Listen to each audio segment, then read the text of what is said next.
Olha, se a gente pensar em todas as jornadas de Game of Thrones, poucas são tão dramáticas, uau, quanto a da Sansa Stark. Ela começa como aquela menina sonhadora e termina como uma rainha pragmática, endurecida. Mas como é que essa transformação aconteceu de verdade?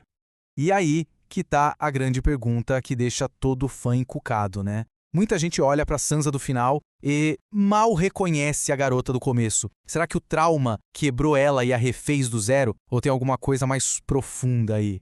Sabe, a teoria mais comum é que o sofrimento todo simplesmente apagou quem ela era e aí colocou uma nova personalidade no lugar.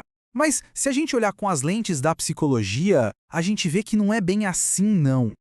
E aqui está a ideia central dessa nossa análise. A Sansa não mudou de personalidade. Na verdade, o trauma extremo agiu como um catalisador, sabe? Forçou um desenvolvimento super acelerado das ferramentas mentais que ela já tinha.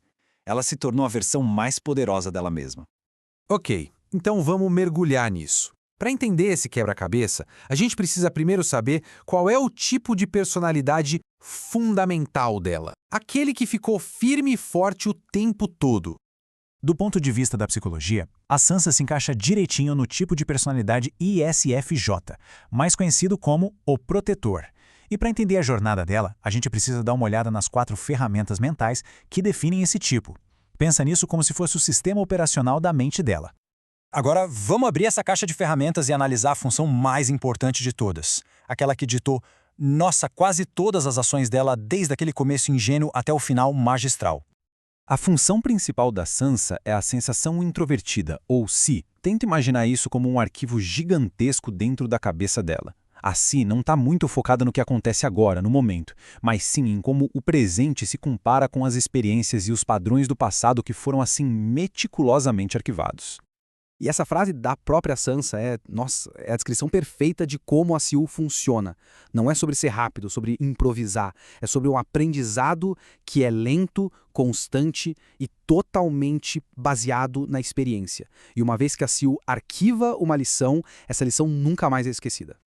E isso mostra de um jeito brilhante como essa função apareceu na prática. No começo, a Si dela usava as canções e os contos de fada como seu banco de dados. Por isso ela viu o Joffrey como o príncipe perfeito. Depois, lá em Porto Real, a Si dela mudou para o modo sobrevivência. Começou a registrar cada detalhe do comportamento da Cersei, do Mindinho. E, finalmente, como líder, a Si dela apareceu naquela atenção impecável aos detalhes práticos, sabe? Como garantir que o exército tivesse comida e proteção contra o frio. Certo. Agora vamos para a segunda ferramenta do kit dela. Aquela que ela usa para interagir com o mundo.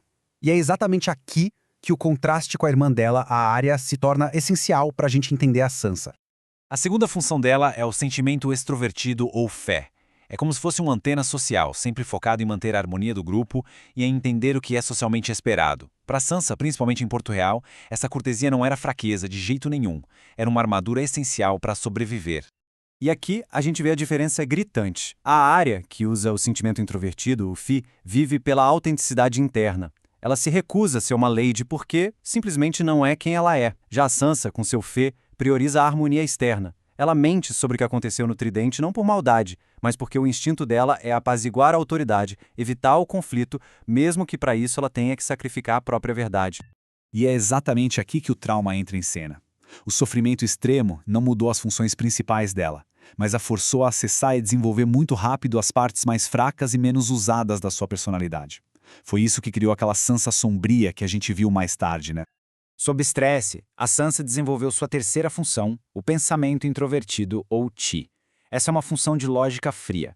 Ela começou a analisar as motivações das pessoas, a procurar as inconsistências entre o que elas diziam e o que faziam. Foi o despertar de um detector de mentiras interno e bem cínico. E quando o estresse ficava insuportável, ela entrava no que a gente chama de lupicite. Ela se desconectava daquela necessidade de harmonia social do Fê e ficava presa num ciclo. A memória dela, a Si, revivia todas as traições que ela já sofreu. E a lógica interna dela, Ti, chegava na conclusão fria de que confiar em alguém era um erro. Isso explica perfeitamente a desconfiança e a frieza dela naquelas temporadas do meio. Isso leva a gente para uma das tramas mais polêmicas, né? Aquele conflito entre a Sansa e a Arya em Winterfell. Porque a Sansa, que já tinha se tornado tão perspicaz, pareceu cair tão fácil na manipulação do Mindinho contra a própria irmã? A resposta para isso está na função mais fraca dela de todas, a intuição extrovertida, ou NE. Sob um estresse extremo, uma pessoa pode cair no domínio da sua função inferior. Para Sansa, isso significou que a mente dela começou a gerar as piores possibilidades imagináveis, sem filtro nenhum. Ela não via mais a irmã na frente dela, mas sim um turbilhão de cenários catastróficos. Tipo, a Arya quer me matar para se tornar a senhora de Winterfell. Era paranoia pura, gerada pela exaustão psicológica. Mas no final, a Sansa conseguiu integrar todas essas funções, as que eram naturais dela e as que foram desenvolvidas na marra para alcançar o seu maior triunfo. E num dos momentos mais satisfatórios da série inteira. O pulo do gato é o seguinte. O julgamento do Mindinho foi a vitória final da função dominante dela, a Ciri. Ela não o acusou com teorias ou sentimentos. Ela o condenou recitando uma lista. Uma lista cronológica e super detalhada dos crimes dele, fatos que ela tinha observado e arquivado na memória impecável dela ao longo de anos. Ela usou o próprio passado dele como uma arma. E só pra gente ter certeza, vamos dar uma olhada rápida em por que outros tipos que às vezes atribuem a ela não se encaixam. Ela não é uma INTJ como o Mindinho, porque a força dela vem da memória do passado, não de visões do futuro. E ela também não é uma ISFP como a Arya, porque a bússola moral dela tá no bem-estar do grupo, não na sua verdade individual. Então, no final das contas, a gente não está falando de duas Sansas diferentes, não. A gente está falando de uma só. Ela não se quebrou e foi substituída. Ela foi temperada, como aço. Cada função da personalidade ISFJ dela foi testada, foi aprimorada e fortalecida pela dificuldade, transformando aquela garota ingênua na rainha que o povo dela precisava. E isso deixa a gente com um último pensamento, que é fantástico. O famoso lema da Casa Stark não era só uma frase de efeito para Sansa, era literalmente o princípio operacional da mente dela. A maior força dela sempre foi e sempre será a memória. E num mundo onde tanta gente esqueceu lições, alianças e traições, a mulher que se lembra de tudo se torna a rainha.